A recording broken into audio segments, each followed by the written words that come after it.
रहस्यमयी जंगल और जादुई किताब। गर्मी की छुट्टियों में रोहन, तनु और अयान अपने दादाजी के गांव गए।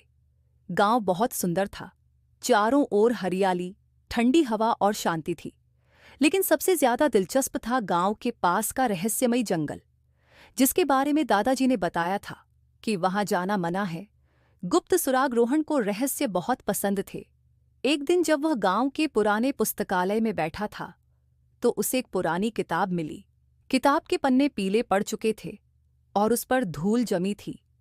जब उसने उसे खोला तो एक पेज पर लिखा था, जिसे चाहिए बुद्धि का खजाना, उसे पार करनी होगी जंगल की अनजानी राह। रोहन ने यह बात तनु और अयान को बताई। वे तीनों बहुत उत्साहित हो गए। क्या हमें जंगल में जाना चाहिए? अयान ने थोड़ा डरते हुए पूछा। अगर हमें सच में कोई खजाना मिला तो? तनु ने चमकती आंखों से कहा। अंततः तीनों ने जंगल जाने का फैसला कर लिया। जंगल की पहली परीक्षा अगली सुबह वे तीनों चुपचाप घर से निकले और जंगल की ओर बढ़े। जैसे ही वे जंगल में पहुंचे, उन्हें एक बड़ी चट्टान मिली जिस पर कुछ अजीब से निशान थे। रोहन ने गौर से देखा और कहा, यह तो उसी किताब में दिखाए गए निशान हैं। उन्होंने चट्टान को ध्यान से देखा तो पाया कि उसके एक कोने में एक छोटा सा दरवाजा था, लेकिन दरवाजा बंद था। तभी तनु को चट्टान पर लिखा एक वाक्य दिखा, सच्चाई ही इस दरवाजे की चाबी है।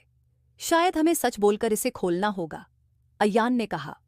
रोहन ने दरवाजे के पास जाकर कहा, हम यहाँ सच की खोज में आए हैं, कृपया दरवाजा खोलो। जैसे ही उसने यह कहा, दरवाजा खड़खड़ाकर खुल गया। भूल भुलैया और चालाक लोमड़ी अंदर घुसते ही वे एक भूल भुलैया में पहुंच गए। वहां रास्ते बहुत थे, लेकिन सही रास्ता कौन सा था ये समझ नहीं आ रहा था। तभी एक लोमड़ी वहां आई और बोली, अगर तुम सही रास्ता चुनना चाहते हो तो पहले मेरी पहेली का उत्तर दो। पूछो, हम तैयार हैं, रोहन ने कहा। लोमड़ी ने मुस्कुराकर पूछा, ऐसी कौन सी चीज है जो बांटने से बढ़ती है? तनु ने तुरंत जवाब दिया, ज्ञान। जैसे ही उसने यह कहा, भूल भुलैया का एक रास्ता अपने आप खुल गया और वे आगे बढ़े। अंधेरे की गुफा और रोशनी की शक्ति आगे बढ़ते ही वे एक अंधेरी गुफा में पहुंच गए। अंदर इतना अंधेरा था कि कुछ भी दिखाई नहीं दे रहा था। अयान ने डरते हुए कहा, अब क्या करें?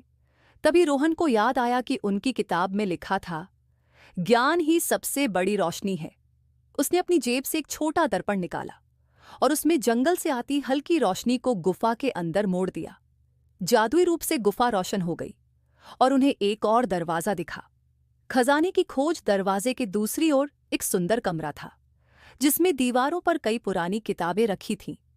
बीच में एक सोने की तिजोरी थी, जिस पर लिखा था, सबसे बड़ा खजाना सोने या चांदी में नहीं, बल्कि ज्ञान में छिपा होता है। जब उन्होंने तिजोरी खोली तो उसमें एक चमचमाती जादुई किताब थी। रोहन ने उसे खोला तो उसमें अनगिनत ज्ञान की बातें लिखी थीं, सच्चाई, ईमानदारी, अच्छाई और मेहनत के मूल्य के बारे में। यह असली खजाना है, तनु खुशी से चिल्लाई। सबसे बड़ा सबक, वे तीनों किताब लेकर घर लौट आए और दादाजी को पूरी कहानी सुनाई। दादाजी मुस्कुराए और बोले, बच्चों, असली खजाना धन दौलत नहीं, बल्कि ज्ञान और सच्चाई होती है। उस दिन से रोहन, तनु और अयान ने ठान लिया कि वे हमेशा सच बोलेंगे, मेहनत करेंगे और ज्ञान अर्जित करेंगे। शिक्षा ये कहानी हमें सिखाती है कि असली खजाना सिर्फ सोना चांदी नहीं, बल्कि ज्ञान, सत्य और अच्छाई होती है। जो इन मूल्यों को अपनाता है, वही सच्चे मायनों में अमीर होता है। बच्चों, अगर हमारी कहानी आपको पसंद आए तो प्लीज़ वीडियो को लाइक करो और चैनल को सब्सक्राइब करो। धन्यवाद। नाउ